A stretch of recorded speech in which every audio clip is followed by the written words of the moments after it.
Hello everyone, and welcome to lesson 8.6, which is on factoring quadratics where a is equal to 1. Now, just in that title, there's probably some things that makes people ask questions, right? Like, what does a equals 1 mean? Well, first off, let's go back to the general form of a quadratic. And we've talked about general forms a couple of times throughout the course of our semester, and remember that general forms are like our cookie cutter shapes, like our basic building blocks for where we create equations from. So our general form says ax squared plus bx plus c is what we are using for quadratics.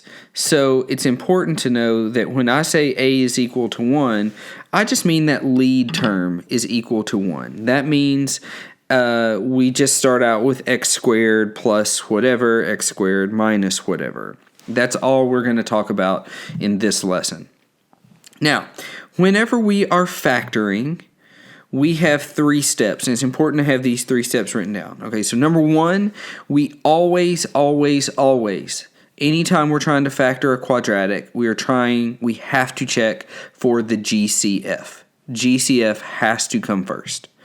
The second thing is we are looking for 2 numbers that multiply to give us C, and I'm just going to write this out by my general form just so you can see it, but I need 2 numbers that will multiply to give me C, and at the same time will add or subtract to give me B.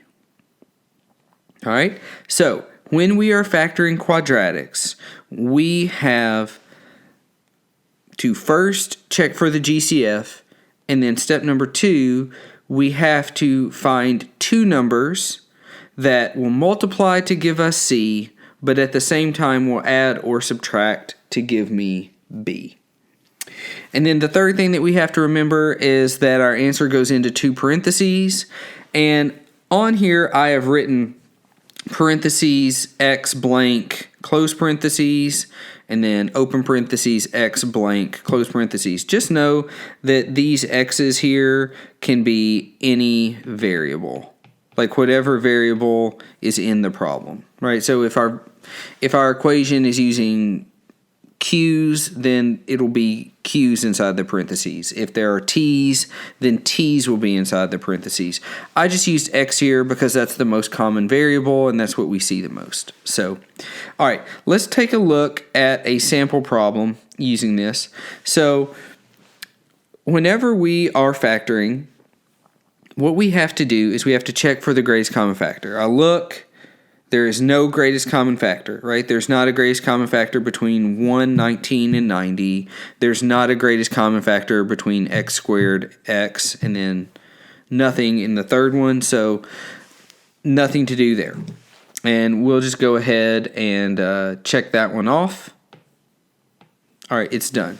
All right, step number 2 is that we have to find 2 numbers that multiply to give us C, but at the same time add to give me B, or subtract. So again, 2 numbers that multiply to get me to C, but at the same time add or subtract to give me 19. All right, so we're going to start with our multiples here. We're going to look for what numbers can multiply to give us 90. So we're trying to factor that out. We've done this before. We start with 1 and 90. We can go to 2 and 45. We can go to 3 and 30. From there, we can check, is 90 divisible by 4? No, it's not. Is 90 divisible by 5? Yes, it is. Right, we have 5 and 18. What else do we have? Is 90 divisible by 6?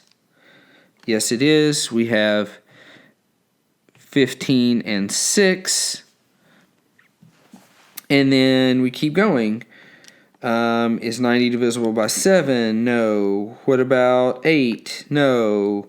What about 9? No. And then our last one would be 9 and 10. Okay, so Now that we have that, we have our factors. Now we have to see if any of these factor pairs can multiply to give us, or add or subtract to give us 19. So we take a look. We're going to highlight to help us out here. All right, can 1 and 90 add or subtract to give us 19? No, it can't. All right. What about 2 and 45? No, can't get 19 by adding or subtracting those two numbers. What about 30 and 3? Nope. What about 5 and 18? Nope, that doesn't work either. Move on to 6 and 15. That's getting kind of close because if we add them, we can get 21, but not close enough. And then we get to our last pair, which is 9 and 10. Okay, yes, that works. How do I now get negative 19 out of 9 and 10? Well, the way that I do that is by saying negative 9 minus 10.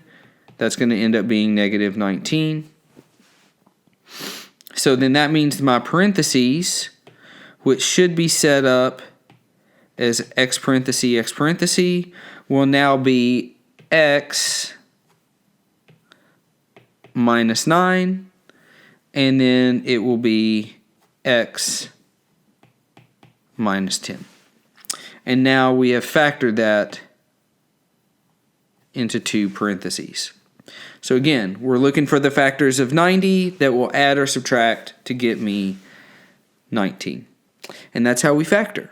So from here, what we'll do is we'll slide over and we will take a look at 4 examples. Now you'll notice in these 4 examples, our signs are different all over the place. We have minus plus, we have plus plus, we have plus minus, we have minus minus.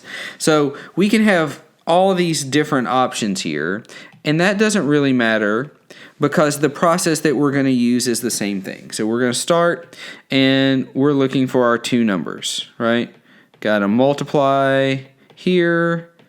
We got to add or subtract to get 12. So we start with our factors of 27. What are our factors of 27? Well, we have 27 and 1. I don't know why I wrote that backwards. 1 and 27. We have 3 and 9. And that's about it. So which of my pairs can I get 12 from? It's obviously going to be 3 and 9.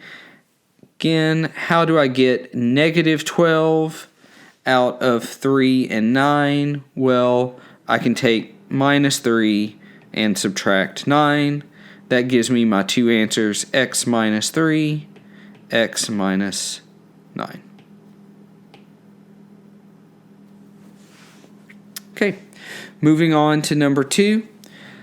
We need two numbers that will multiply to give me 30, but at the same time will add or subtract to give me 11.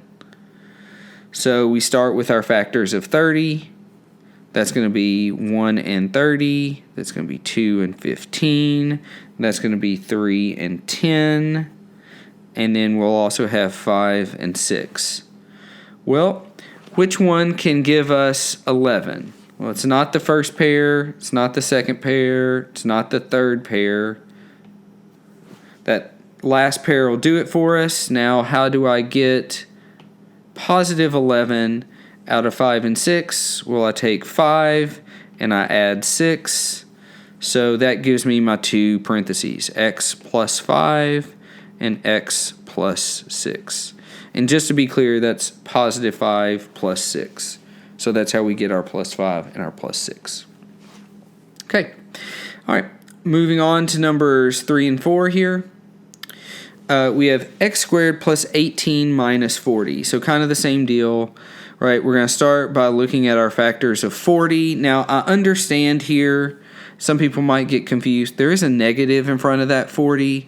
We're not going to be concerned with that because when we factor and find our factor pairs, that's going to work out for us. There are some rare occasions that two different pairs of numbers can get us 40, one by adding, one by subtracting. We'll just have to be careful and maybe test those to see which one's the right pair. But here we go. So with 40, we end up with 1 and 40. Let's switch to a pen here. 1 and 40. 2 times 20 gives us 40. 4 and 10 gives us 40. And 5 and 8 gives us 40. All right, so now we have our pairs. Which one, by adding or subtracting, is going to give us positive 18? Well, 1 and 40 can't. Ooh, but 2 and 20 can. Well, how do I get positive 18 out of 2 and 20? Well, I can take 20, positive 20, and subtract 2 to get 18. So that means my factors are going to be x plus 20, x minus 2. And we're done. It doesn't matter which order you write those parentheses in, by the way. I could have also done this.